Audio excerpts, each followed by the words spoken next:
Hello everybody, welcome back to our channel, Learning the Holy Bible Together. Now, we're on Job. We're going to be reading and learning about 5, 6, 7, and 8. I'm going to kind of share with you something at the end of the video.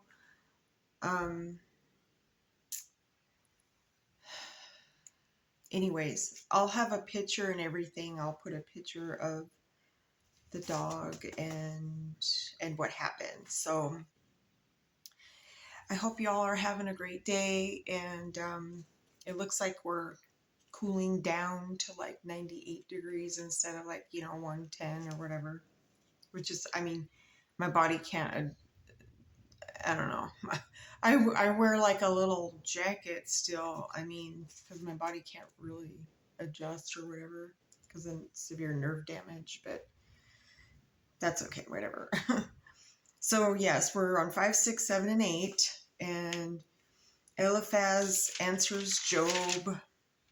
God is to be sought in affliction, and Job excuses his desire for death. So we'll read and learn about that and how he deals with it. So if you're ready, I'm just going to go ahead and get going here. So Job chapter 5. Call now, if there be any that will answer thee, and to which of the saints wilt thou turn?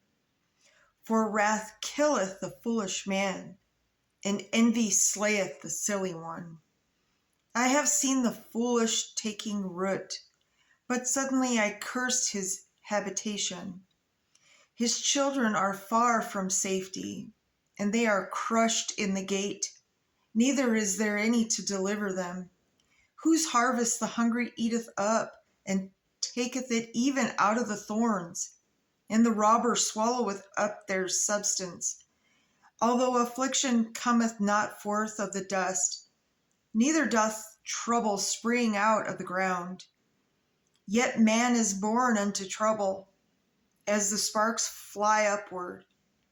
I would seek unto God, and unto God would I commit my cause, which doeth great things and unsearchable marvelous things without number, who giveth rain upon the earth and sendeth waters upon the fields, to set up on high those that be low, that those which mourn may be exalted to safety.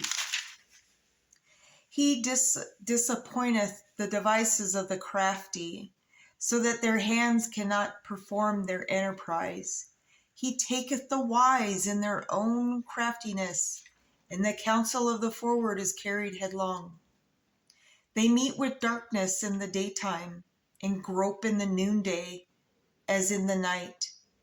But he saveth the poor from the sword, from their mouth, and from the hand of the mighty. So the poor hath hope, and iniquity stoppeth her mouth. Behold, happy is the man whom God correcteth. Therefore despise not thou the chastening of the Almighty. For he maketh sore, and bindeth up, he woundeth, and his hands make whole. He shall deliver thee in 6 troubles, yea, in 7. There shall no evil touch thee. In famine he shall redeem thee from death, and in war from the power of the sword. Thou shalt he hid from the scourge of the tongue, neither shalt thou be afraid of destruction when it cometh. At destruction and famine thou shalt laugh. So yeah, we laugh in the face of the evil ones. Neither shalt thou be afraid of the beast of the earth, for thou shalt be in a league with the stones of the field, and the beast of the field shall be at peace with thee. And thou shalt know that thy tabernacle shall be in peace, and thou shalt visit thy habitation, and shall not sin.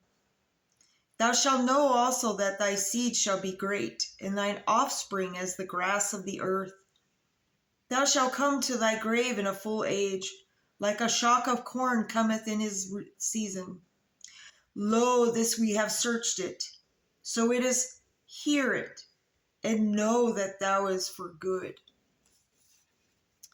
Well, that was powerful from what I got out of that, just always trust in God, put our faith in God, and He'll defeat the enemy. In a nutshell, that's what that is. All right, let's jump into 6. But Job answered and said, "Oh, that my grief were thoroughly weighed, and my calamity laid in the balances together. For now it would be heavier than the sand of the sea.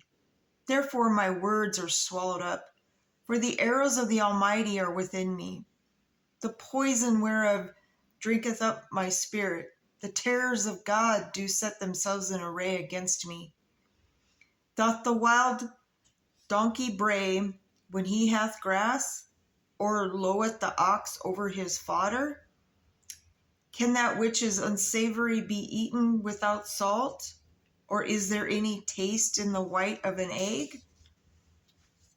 The things that my soul refused to touch are as my sorrowful meat. Oh, that I might have my request, and that God would grant me the thing that I long for. Even that it would please God to destroy me, that he would less loose his hand and cut me off. Then should I yet have comfort, yea, I would harden myself in sorrow. Let him not spare, for I have not concealed the words of the Holy One. What is my strength that I should hope? And what is mine end that I should prolong my life? Is my strength the strength of stones, or is my flesh of brass? Is not my help in me, and is wisdom driven quite from me? To him that is afflicted by pity should be showed from his friend. But he forsaketh the fear of the Almighty. My brethren have dealt deceitfully as a brook, and as the stream of brooks they pass away, which are blackish by reason of the ice, and wherein the snow is hid.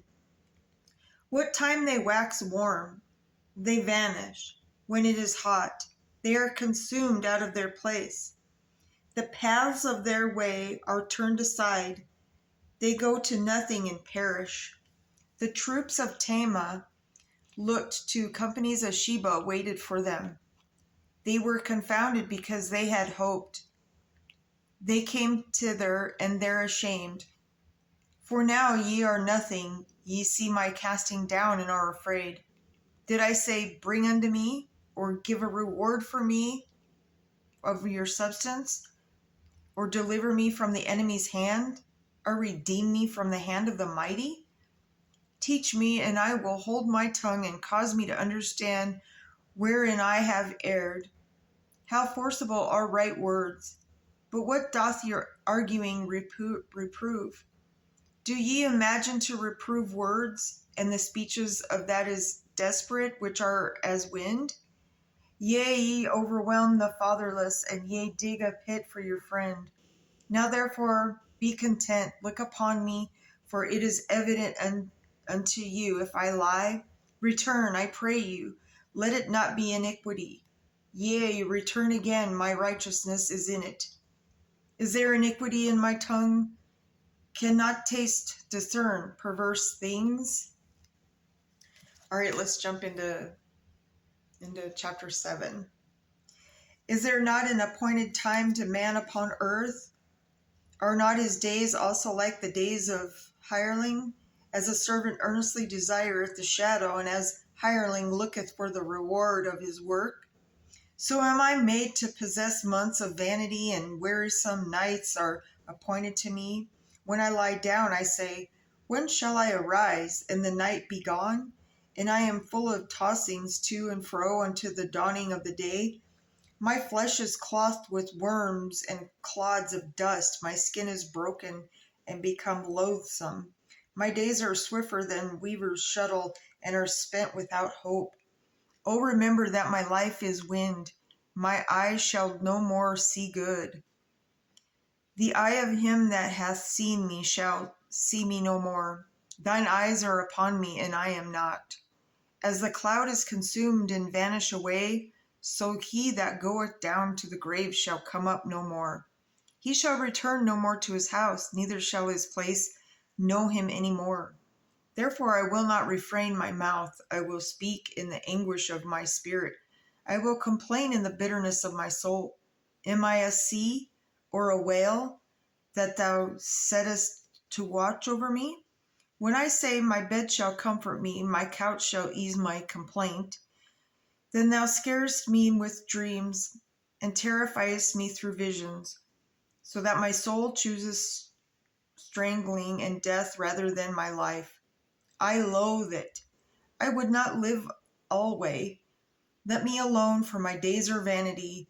What is man, that thou shouldest magnify him, and that thou shouldest set thine heart upon him, and that thou shouldest visit him every morning and try him every moment?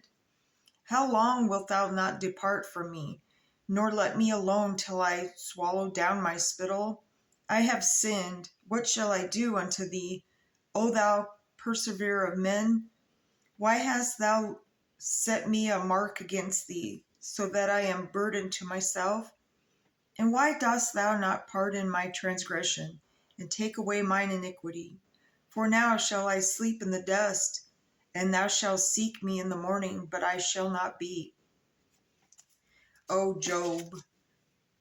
It just seems like he worries way too much. I mean, if anything, I think Job was the first ADD and worry wart.